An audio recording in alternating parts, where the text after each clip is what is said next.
بسم الله الرحمن الرحيم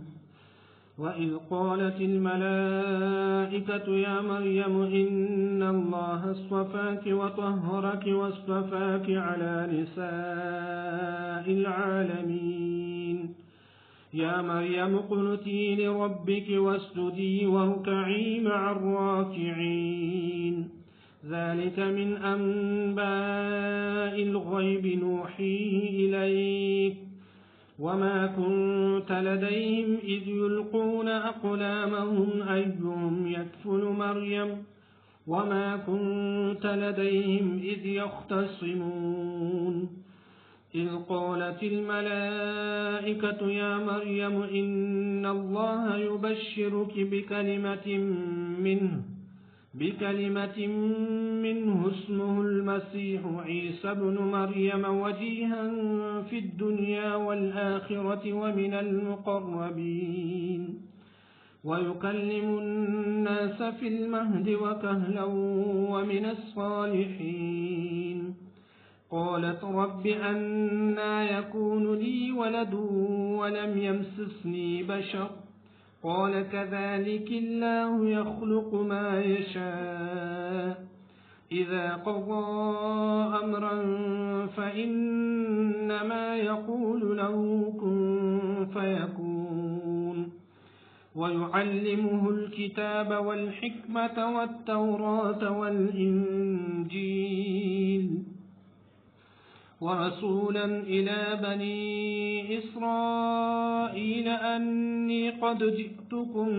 بآية من ربكم أني أخلق لكم من الطين كهيئة الطير فأنفخ فيه فيكون طيرا بإذن الله وأبرئ الأكمه والأبرص وأحيي الموتى بإذن الله وأنبئكم بما تأكلون وما تدخرون في بيوتكم إن في ذلك لآية لكم إن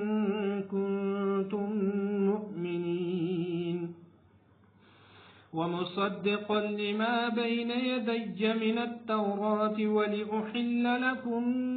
بعض الذي حرم عليكم وجئتكم بآية من ربكم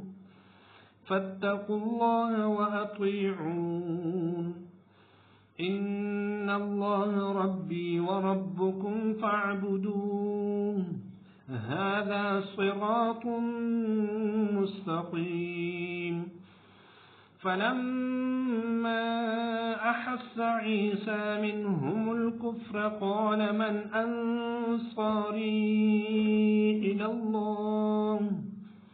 قال الحواريون نحن أنصار الله آمنا بالله واشهد بأننا مسلمون